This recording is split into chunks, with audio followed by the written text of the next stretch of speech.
Hey guys, you'll shortly see this awesome Spinney in action, but before you get to that bit where you see it being run, I just wanted to show you something. In the back of it, I've popped a new motor in this machine because sadly the original one was burnt out, which is a real shame. But it's quite interesting in here, so I thought you might want to see it. This cleaner was manufactured in Poland in 1983, and the way they did it is it's a bit strange, so it's quite interesting. So let me show you what's inside here. Hopefully you can see this okay. This is the terminal block for where the... Actually, I'm just going to pull the plug out. That would be a really good idea. So I just need to make a point with... There we go. Yeah, this is the terminal block. I'll put a picture of this up so you can see it slightly better. The way they've done it is absolutely bizarre. So you've got the power coming in here from the cable rewind, which I will talk about a bit more in a sec, into this terminal block, which is I'm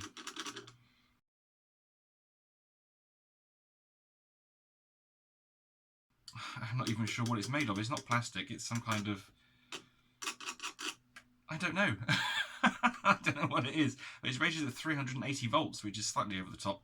And it's such a bizarre way of doing it. There's no sense to how this is done. So you've got the switch here, mains in here.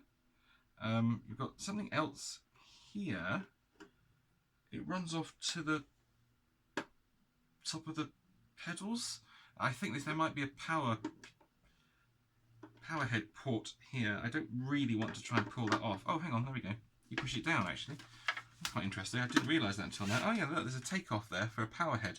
I didn't know they had that. And it's just very bizarre. I will show you, because I had to put a new motor in it. These wires are now black. They were originally red. So you've got two blues coming in for the mains. You've got two red wires for the motor itself, and then you've got some white wires for the switch and the power head takeoff. It's mad. The cable rewind mechanism is, again, very, very strange. The pedal actuates a massive bar.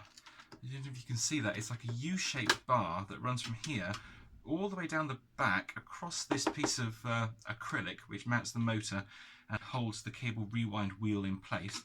And then it goes down here and it pushes on an incredibly tough spring. And it's that actually holds the cable out when you pull it out. So it's so stiff because it's not only is it sprung down here, but it's also sprung here as well. It's such a strange way of doing it. I've got to really push that down in order to get the cable in.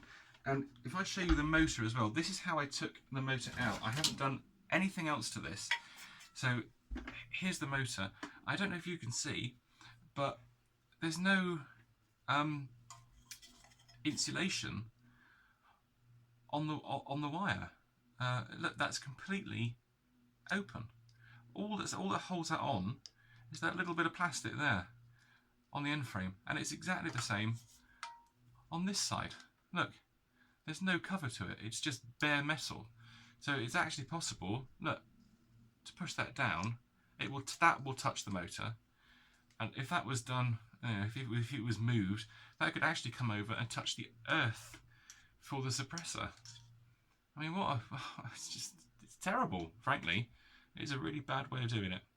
So yeah, it's much improved now that it's got Electrolux motor in it. So I just wanted to show you that, and now we'll crack on and see the machine in action.